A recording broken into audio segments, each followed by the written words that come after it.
ሰላም ተኸታተልቲ ማኪ ሚድያ ለሎም አንቲ ሕጽር ዝበለትን መሳጢትን መምሃሪትን ዝበልኩ ዋዛንታ ሒዘልኩም ቀሪበለኹ ክሳብ መወዳእታ ምሳና ጽንሑ ሰናይ ምክትታል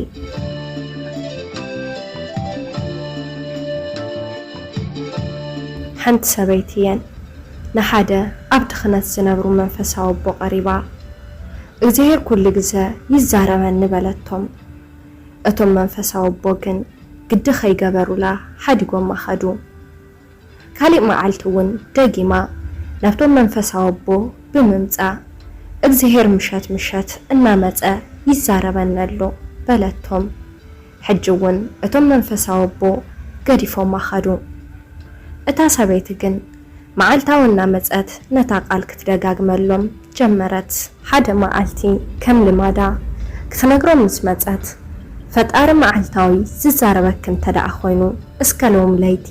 ክልተ ሕቶታት ሕተትለይ በልዋ ዓይና ኣትኪሮም እናጠመቱ እታ ሰበይቲ ብሕድኣት ዝኣሰሎ ኣዘራርባ ሕራይ እንታይ ክሓተልኩም ክብሮ ኣቦ ብምባል ቅርብቲ ምዃና ኣፍለጠቶም እቶም መንፈሳዊ ኣቦ ቀዳመይቲ ሕቶይ ሓንቲ ሰበይቲ ብተደጋጋሚ ናባይና መጸት ኣምሪራ እናበኸየት ሽግራት ነግረኒ እቲ ኣብ ውሽጣ ጭንቀት ዝፈጥረላ ሕቶውን እግዚአብሔር መልሲ ክምልሰላ ብጸሎት ኣብ ጎና ደው ክብል ተሓተኒ ኣነ እውን ብዓቕመይ ኣብ ጸሎተይ ይዝክራየ እስኪ ፈጣሪ ዝዛረበኪ እንተደኣ ኮይኑ እቲ ሽግራታ እንታይ ምዃኑ ሕተት እዮ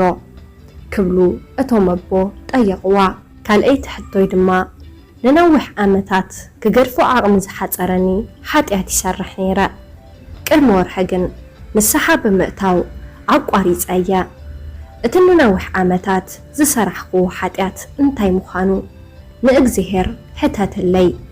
ናይዘን ክልተ ሕቶታት መልሲ ሒዝክለይ እንተደኣ መጺኺ ብርግጽ እግዚአብሔር ከም ዘዛርበኪ ከኣምን እየ በልዋቶም ሰብኣይ እታ ሰበይቲ ድማ ዘረብኦም ሰሚዓ ናብ ቤት ኣምርሐት እቶም መንፈሳዊ ኣቦ ብውሽጦም ካልኣይ ግዜ ትመጽን እያ ኢሎም ድማ ደምደሙ እታ ሰበይቲ ግን ንጽባሒቱ ኣንጊሓያ ናብቶም መንፈሳዊ ኣቦ ኣምሪሓ እቶም መንፈሳዊ ኣቦ ነታ ሰበይቲ ምስ ረኣይዋ ኣዝዮም ተገሪሞም መልሲ ናይ ሕቶይ ሒዝክለይ ዶ መጺኺ ክብሉ ሓተትዋ እታ ሰበይቲ ድማ ብትሕትና ዝመልኦ ኣዘራርባ ናይታ ብተደጋጋሚ ትመላለሰኩም ሰበይቲ ጭንቀት ቆልዓ ክትወልድ ብዘይምኽኣላዩ ምስ በለቶም እቲ ትኽክለኛ ምኽንያት ብምንጋራ ኣዝዮም ሰንበዱ ነቲ ናቶም ተደጋጋሚ ዝፈጸምዎ ሓጢኣት ንምስማዕ ከዓ ኣእዛኖም ክይረበሉ እታ ሰበይቲ ዘረባኣ ቐጸለት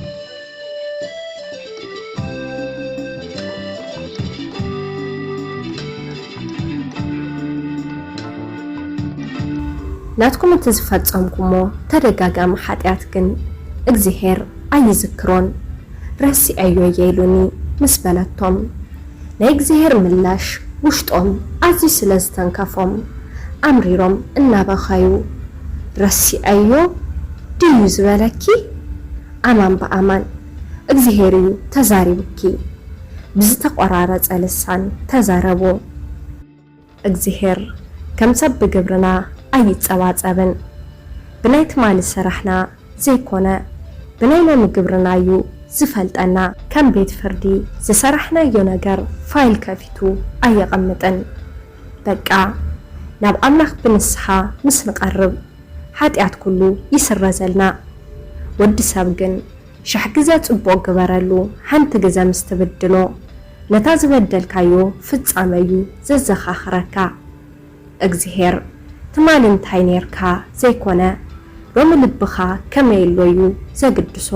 ብሓጢኣት ዝጸባጸብ እንተዝኸውን ኣነ ምስክር እየ በቲ ዕለታዊ ብፍላጥ ኮነ ብዘይፍላጥ ዝብድሎ ሓጢኣት ቀደም ጠፊኤ መሃለኹ ብምሕረት ኣምላኽ ግን ይነብር ኣለኹ ስለዚ ናይ ትማሊ ሓጢኣትና ተናሲሕና ገዲፍና ሎሚ ልብና ንኣምላኽ ንሃብ ኣምላኽ ምስተውዓልን ልቦናን ይኽፈተልና። ጸሓፊ ፍቄ፣ ተራኺት ማግዳ። ሰላም ሰላም ተኸታተልቲ ማኪ ሚድያ ንለማዓንቲ ሒዘልኩም ቀሪበ ዝነበርኩ ነዚ መስል ነይሩ። ኣብዚ ቻናል ሓሳብ ርእቶ እንተዳሓሊኩም ኣብ ናይ ኮመንት መጽሐፍ ቦታ ሓሳብኩም ክትገድፉለይ ትኽእሉ ኢኹም። ነስ ቻናል ሓደሽቲ እንድሕር ዳሓሊኹም ሳብስክራይብ ገርዎ፣ ላይክ ሼር ከይትረስዕዎ የቐኒለይ። ስለዝተኸታተልኩምኒ እንዳመስገንኩ ሰሰናዩ።